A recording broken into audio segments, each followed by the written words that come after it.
Hello दोस्तों, कैसे हैं आप सब। आज की हमारी कहानी है बहू बेटी का फर्क। संडे का दिन था। बस कहने भर को छुट्टी का दिन होता है। उस दिन तो व्यस्तता और भी बढ़ जाती है। काम करते करते 2 बजने ही थे। तभी उसे अपनी सास जमुना जी और मानवी के जोर जोर से बातें करने की आवाजें सुनाई दी। जरूर आज मानवी फिर से अपनी सास से लड़कर चली आई होगी। मानवी उसकी छोटी ननद है, जिसका ससुराल इसी शहर में है।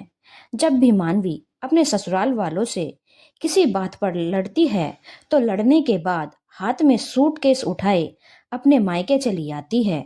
मानवी घर की सबसे छोटी और सबकी लाडली बेटी होने के कारण लड़कर आने पर भी उसके गैर जिम्मेदार हरकतों के लिए उसे समझाने के बदले जमुना जी बढ़ चढ़कर मानवी के ससुराल वालों को गालियां देने लगती हैं और उन्हें छोटी छोटी बातों पर कोसती रहती हैं। फिर लड़ाई का दूसरा अध्याय शुरू होता है। मानवी के पति शुभम को दूसरे दिन बुलाया जाता है और छोटी छोटी बातों पर, जो हर घर में सामान्य रूप से घटित होती हैं, उनके लिए उसे देर तक ढेरों बातें और ताने सुनाए जाते हैं। शुभम और उसके परिवार का रहन सहन काफी साधारण सा है, जबकि उसके ससुराल का रहन सहन आधुनिक था। इसीलिए वह थोड़ा अपने ससुराल वालों से वैसे भी दबता था और चुपचाप सारी बातें सहन कर मानवी को वापस साथ ले जाता। जल्दी से स्नान कर सोनम रसोई घर की तरफ लपकी। तभी जमुना जी की नजर उस पर पड़ गई। सोनम को सुनाकर तेज आवाज में वे बोली, लो महारानी के पूरे 3 घंटे का राज स्नान समाप्त हुआ। न जाने कौन से उपटन मले जा रही थी कि घर में तूफान आ जाए, पर इन्हें होश नहीं रहता। हालांकि उसकी सास अच्छी तरह से जानती थी कि संडे को हफ्ते भर का ढेर सारे जमा कपड़े सोनम को धोने पड़ते थे। फिर भी बेटी की भड़ास सोनम पर निकाल रही थी। वैसे भी काफी देर हो गई थी, इसलिए सोनम चावल बनाने के लिए पानी चढ़ा डब्बे से दाल निकालने लगी। तभी रसोई घर के दरवाजे पर खड़े अजीत की सख्त आवाज ने उसे सहमा दिया। सुबह से घर में बैठी जाने कौन सा पहाड़ तोड़ती रहती हो कि कोई आए या जाए स्वागत सत्कार करना तो दूर की बात है, तुम्हें तो मिलने तक की फुर्सत नहीं मिलती। कोई मरे या जिए तुम्हें क्या है, हर समय अपना ही सुख तलाशती रहती हो। 1 बजने जा रहा है, इसीलिए मैंने सोचा पहले चावल ही चढ़ा दूं, क्योंकि अम्मा जी ठीक 1 बजे खाना खा लेती हैं। फिर इत्मीनान से मानवी से बात करूंगी। सोनम के जवाब पर अजीत के ताने शुरू हो गए।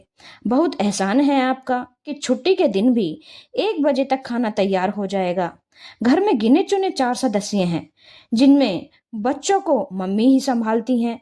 फिर भी नखरे ऐसे दिखाओगी कि दिन भर काम ही करती रहती हो। अजीत जैसे आया था वैसे ही बड़बड़ाते हुए चला गया। वह भी चावल दाल चूल्हे पर चढ़ा पीछे पीछे ड्राइंग रूम में आ गई, जहां सोफे पर मानवी बैठी आंसू बहा रही थी। वहीं बगल में उसकी सास बैठी मानवी के ससुराल वालों के बारे में जली कटी कह रही थी। जैसे ही उनकी नजर सोनम पर गई, एक कुटिलतापूर्व मुस्कान उनके चेहरे पर लक्षित हो उठी।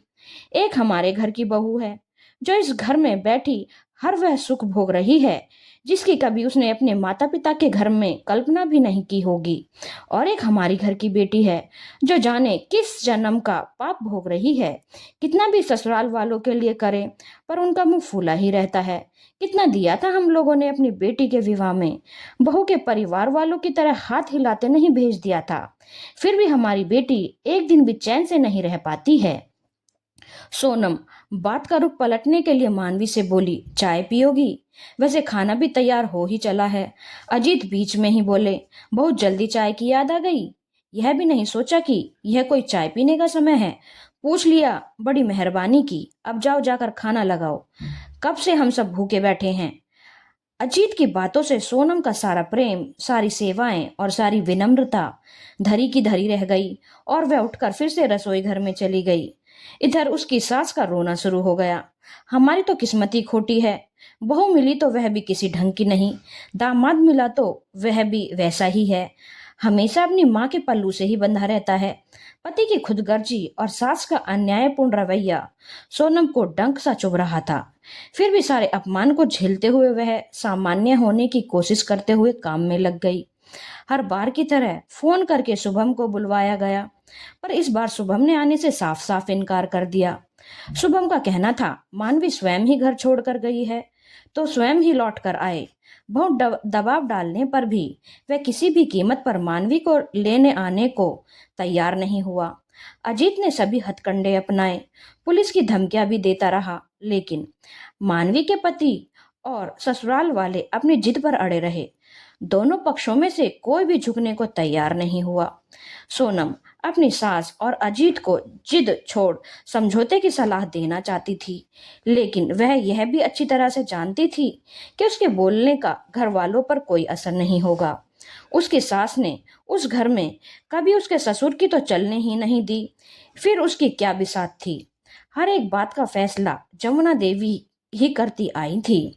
बच्चे भी माँ के नक्शे कदम पर चलते हुए कुछ ज्यादा ही उद्दंड और स्वार्थी हो गए थे।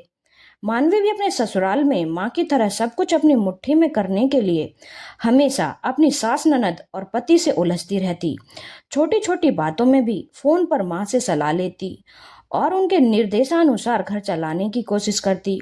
जब वह कभी जरा सी बीमार हो जाती, तुरंत माँ को टेलीफोन कर देती और उसकी माँ आनन फानन में पहुंचकर मानवी को अपने साथ घर ले आती। मानवी के व्यवहार और घर में माँ की दखल अंदाजी से मानवी का घर टूटने लगा था।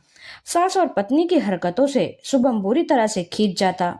अपनी सास की जरूरत से ज्यादा दखल अंदाजी उसे बिल्कुल बिल्कुल पसंद नहीं थी। वह मानवी को समझाने की कोशिश करता तो मानवी अपना सूटकेस उठाए मायके पहुंच जाती। हर बार किसी न किसी तरह समझौता हो ही जाता, लेकिन इस बार दोनों परिवार अपनी अपनी बात मनवाने के लिए कटिबद्ध थे। यही कारण था कि बात तलाक तक पहुंच गई। घर में इस बात को लेकर हर समय तनाव की स्थिति बनी रहती। घर के लोगों का बढ़ता तनाव गुस्से के रूप में सोनम पर बरसता। अजित का व्यवहार भी अपनी पत्नी के प्रति थोड़ा ज्यादा ही निर्मम और रूखा हो गया था। हर छोटी बड़ी बात के लिए वह अपनी पत्नी को ही दोषी ठहरा प्रताड़ित करता। गुस्सैल तो वह पहले से ही था। बढ़ती परेशानी ने उसे निष्ठुर और अमानवीय भी बना दिया था। एक दिन सब्जी में थोड़ा नमक तेज हो जाने पर अजीत इतना क्रोधित हो गया कि सुजाता को गुस्से के मारे इतनी जोर से धक्का दिया कि वह सीधे दीवार से जा टकराई और उसके सिर पर गहरी चोट लग गई। सोनम का सब्र का बांध टूट गया था और उसने तेज आवाज में बोला, अजीत, हिम्मत कैसे हुई तुम्हारी मेरे ऊपर हाथ उठाने की? बहुत बर्दाश्त कर लिया मैंने, अब और नहीं। इतनी पढ़ी लिखी तो हूं ही कि अपना और अपने बच्चों का ख्याल रख सकती हूँ। यह मत सोचना कि तुम्हारे ऊपर आश्रित हूँ तो तुम्हारे सारे जो जिंदगी भर सहती रहूंगी। बैठे रहो अपनी माँ की गोद में। अपनी बहन का घर तो तोड़ लिया तुम दोनों भाई बहनों ने, अपनी माँ की गोद में बैठे बैठे अब अपना घर भी तोड़ लो। जा रही हूं मैं, कहकर सोनम दुखी मन से अपने कमरे में चली गई। सिर पर लगी चोट से ज्यादा मन पर लगा प्रहार उसे बेचैन कर रहा था। सोनम का यह रूप देखकर आज अजीत और जमुना देवी दोनों हैरान थे और मानवी उसे आज एहसास हो रहा था कि उसकी जिद से उसका घर तो टूट ही गया, अब उसके भाई भाभी का घर टूटने के कगार पर आ चुका है। अजीत और जमुना देवी तो अभी भी अपने घमंड में चूर थे। अजीत ने जोर से बोला, हाँ हाँ जाओ, 2 दिन में आटे दाल का भाव पता चल जाएगा। आज सोनम भी चुप रहने वाली नहीं थी और उसने बोला, कुछ भी हो तुम्हारे पास तो लौट कर नहीं आऊंगी और ना ही अपने माँ बाप के कंधों पर बोझ बनने के लिए जाऊंगी, क्योंकि मुझे पता है वह इस उम्र में यह सब नहीं संभाल पाएंगे। बहुत सैली तुम लोगों की हैकड़ी। और सोनम अपना सामान लेकर घर से निकलने लगी। अजीत और जमुना देवी ने सपने में भी नहीं सोचा था कि सोनम इस तरह से घर छोड़कर जाने की हिम्मत करेगी। अचानक मानवी ने सोनम का हाथ पकड़ लिया और बोला, नहीं भाभी, मेरी वजह से आप अपना घर मत तोड़ो। आज मुझे अपनी एक एक गलतियां दिख रही हैं। और अपने भाई अजीत से बोली, भाई, घर टूटने का दर्द क्या होता है मुझे समझ में आ रहा है। गलत भाभी और शुभम नहीं है, गलत मैं और तुम और साथ में हमारी माँ है, जो खुद शुरू से दबंग किस्म की रही, पूरे घर पर अपना वर्चस्व लाया और हम दोनों को भी ऐसा ही बना दिया। हम दोनों को अपने रिश्ते बचाने के लिए खुद पहल करनी पड़ेगी। मैं नहीं चाहती कि मेरे साथ साथ तुम्हारा घर भी टूट जाए। भाभी से माफी मांगो भैया। सोच कर देखो क्या नहीं किया है उन्होंने इस घर के लिए, और बदले में उन्हें क्या मिला है? सिर्फ अपमान। भाभी को रोक लो भैया, नहीं तो जिंदगी भर पछताने के अलावा तुम्हारे हाथ कुछ नहीं आएगा। बरबस मिली सहानुभूति से सोनम की आंखें भर आईं। अजीत को भी अपनी गलती समझ में आ गई और उसने आगे बढ़कर सोनम से माफी मांगते हुए उसे रोक लिया। पर जमुना देवी, वह तो अभी भी अपने घमंड में चूर थी और बोल रही थी, करो दोनों भाई बहन जो करना है, और अपने अपने पति और पत्नी के पीछे तुम हिलाओ। कोई इज्जत नहीं रह जाएगी अब तुम दोनों की।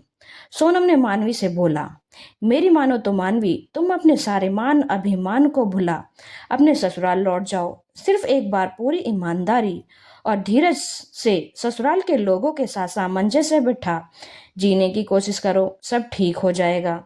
दूसरे ही दिन बिना किसी को कुछ बताए मानवी अपने ससुराल चली गई और फोन करके अपनी माँ को बता दिया, यहाँ हर तरह से ठीक है, किसी को भी उसके लिए परेशान होने की जरूरत नहीं है। एक हफ्ते बाद मानवी अपने पति के साथ सबसे मिलने मायके आई। दोनों ही काफी खुश नजर आ रहे थे। आते ही शुभम ने अपनी सास और अजीत से माफी मांगी और सीधे दोनों सोनम के कमरे में आ गए। कमरे में आते ही मानवी सोनम से लिपट गई। भाभी, आपको किन शब्दों में धन्यवाद दूं? आपने मेरा घर टूटने से बचा लिया। आप नहीं होती तो जिंदगी में न जाने मैं कितने कष्ट झेलती, इसका मुझे खुद भी अंदाजा नहीं। खाने की टेबल पर मानवी अपनी माँ से बोली, माँ आज से आप मेरी चिंता नहीं करेंगी, मैं अपना घर अपने हिसाब से चलाऊंगी। अगर आपको किसी की चिंता करनी है तो भाभी की कीजिए, तभी इस घर में सच्ची शांति आएगी। अगर आपका निष्ठुर व्यवहार सहते सहते कहीं भाभी टूट गई तो यह घर पूरी तरह से उजड़ जाएगा। मेरी सास से तो आप आशा रखती हैं कि वह आपकी बेटी को अपनी बेटी समझे, आपकी बेटी के अधिकार को समझे, तो फिर इन सब बातों से आप भाभी को क्यों वंचित रखती हैं? थोड़ी देर के लिए खाने के टेबल पर शांति छा गई। मानवी के ससुराल जाते ही जमुना देवी अजीत से बोली, बहू को लेकर आज कहीं घूमने चला जा, जाकर थोड़ा फिल्म वगैरह देख कर आ, बच्चों को मैं संभाल लूंगी और मैं आज रात का खाना खुद ही बनाऊंगी। आज सच्चे मायने में जमुना देवी के बेटे और बेटी का घर बस चुका था, क्योंकि जमुना देवी ने खुद में बदलाव कर लिया था।